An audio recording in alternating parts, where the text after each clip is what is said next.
ਲਓ ਜੀ ਪਹੁੰਚ ਚੁੱਕੇ ਆ ਆਪਣੀ ਜ਼ਮੀਨ ਤੇ। ਸਰਦਾਰ ਪਾਲ ਸਿੰਘ ਅਟਵਾਲ ਹੋਣੀ ਆਪਣੇ ਮੁੰਡੇ ਦੇ ਨਾਲ ਤੇ ਆਪਣੇ ਵੱਡੇ ਭਾਈ ਦੇ ਨਾਲ ਤੇ ਨਾਲ ਉਹਨਾਂ ਦੇ ਸਾਂਢੂ ਸਾਹਿਬ ਆ ਤੇ ਬਾਬਾ ਹੀ ਬਣਤਾ ਮਾਸ਼ਾਅੱਲਾ ਸਾਂਢੂਆਂ ਦੀ ਉਦਾਂ ਨਾ ਇੱਕ ਦੂਜੇ ਨੂੰ ਜੁਗਤਾਂ ਵੀ ਮਾਰਦੇ ਆ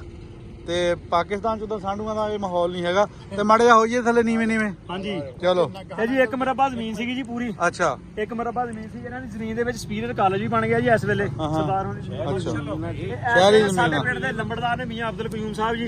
ਇਹ ਉਹਨਾਂ ਦੀ ਜ਼ਮੀਨ ਉਹਨਾਂ ਕੋਲ ਹੈ ਜ਼ਮੀਨ ਤੇ ਇਸ ਤੋਂ ਪਹਿਲੇ ਜਿਹੜੀ ਜ਼ਮੀਨ ਸੀ ਇਹ ਸਰਦਾਰ ਸਾਹਿਬ ਕੋਲ ਸੀ। ਮਾਰਕੀਟਾਂ ਘੱਟ ਦੇਣੀਆਂ ਪਿਆ ਬਚਿਓ ਜਰਾ ਵੀ ਧਿਆਨ ਨਾਲ। ਉਹ ਲੱਕੜ ਪਈ ਜੀ ਉਹ ਜਿਹੜੀ ਤੁਸੀਂ ਕਹਿੰਦੇ ਸੀ ਕਿੱਕਰ ਪਈ ਆ ਪੁਰਾਣੀ ਤਰੀਕੀ ਉਹ ਇਧਰੋਂ ਵੀ ਆ ਜਾਓ ਸੁੱਕੇ ਆ ਜਾਓ ਲੈ ਜਾਂਦੇ ਲਾ ਜੀ। ਉਹ ਬਾਬਾ ਤੇਰਾ ਧਿਆਨ ਕਰ ਪੈਰ ਕਿੱਥੇ ਰੱਖਣ ਦੇ ਆਹੋ